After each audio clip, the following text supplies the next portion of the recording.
The U.S. government partial shutdown is set to end after Senate Republicans and Democrats voted to approve a temporary funding bill. Senator Chuck Schumer said Democrats would support the bill if Republicans address a program that shields young immigrants from deportation. Democrats refused to vote for the bill unless they secured protections for recipients of the Obama-era program. If it passes the House as expected, the government could reopen on Tuesday. Mr. Schumer, the Senate Democratic leader, lambasted President Donald Trump for failing to help reach a bipartisan deal, adding that he had not spoken with him since a meeting on Friday before the shutdown began. "The great deal-making president sat on the sidelines," he added. "What does a government shutdown cost?"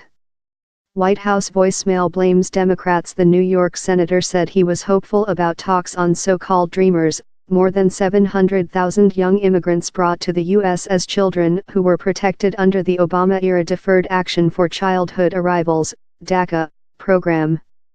Republican Senate leader Mitch McConnell said his party intended to consider legislation that would address DACA, border security and related issues, as well as disaster relief. "We need to move forward, and the first step, the very first step, is ending the shutdown," Mr. McConnell said. Republican President Donald Trump said in a statement, "I am pleased that Democrats in Congress have come to their senses. We will make a long-term deal on immigration if, and only if, it is good for our country," he added. Democratic Congressman Luis Gutierrez slammed his own party's senators after the vote, saying, "They caved. They blinked. That's what they do." The Senate voted to advance the bill 81-18. The spending bill is now being voted on by the House of Representatives, where it is expected to pass later on Monday. The continuing resolution provides funding to keep the government open temporarily in the hope that Congress can reach a permanent funding agreement before the February 8 deadline. Anthony Zurcher, Newsbay News, Washington. The shutdown is over, but the immigration and budget battles rage on. Both sides will try to claim victory, with varying degrees of success. Republicans are thrilled that, unlike past shutdown fights, they emerged relatively unscathed. Senate Majority Leader Mitch McConnell promised an open debate and vote on protections for so-called Dreamers, but in reality that could go by the wayside if, 3 weeks hence, Democrats force another shutdown. Democrats, on the other hand, can claim that they took a confrontational stand, at least for a few days, on an issue dear to their base's heart. Whether that's enough to satisfy the progressive hardliners and grassroots activists is in doubt, however. A key tell is that nearly every 2020 presidential hopeful among their number voted against reopening.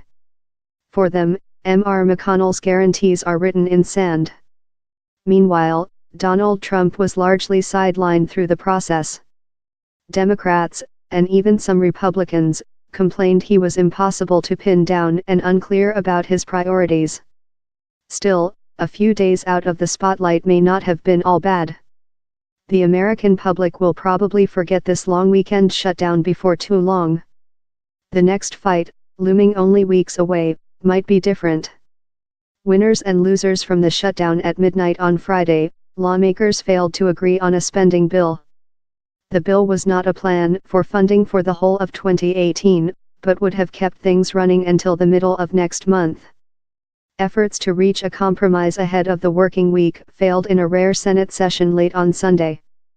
Democrats wanted President Trump to negotiate over immigration as part of a budget deal, but Republicans had said no agreement was possible while federal government services were closed. Republicans wanted funding for border security, including a proposed border wall with Mexico, and immigration reforms, as well as increased military spending. In parliamentary systems, a government that can't pay the bills doesn't last long. In 2012, for example, the Dutch government couldn't agree a budget. The prime minister resigned, elections were held, and a new government formed. Some countries don't even need a government to function. After its 2010 election, Belgium went more than 500 days without elected leadership, but still avoided a shutdown. Taxes were collected, workers were paid, and a caretaker government passed a budget. In France, a semi-presidential system, the constitution sets out what happens when a budget isn't passed. The government, it says, shall make available by decree the funds needed to meet commitments already voted for. Really, the question isn't why other countries don't shut down. It's why the US does shut down, even when there's money sloshing round the system. That stems from 1980 and 1981, when U.S. Attorney General Benjamin Civiletti strictly interpreted the 1884 Anti-Deficiency Act. He said, in the event of a funding gap, government agencies should suspend operations, until money was appropriated by Congress.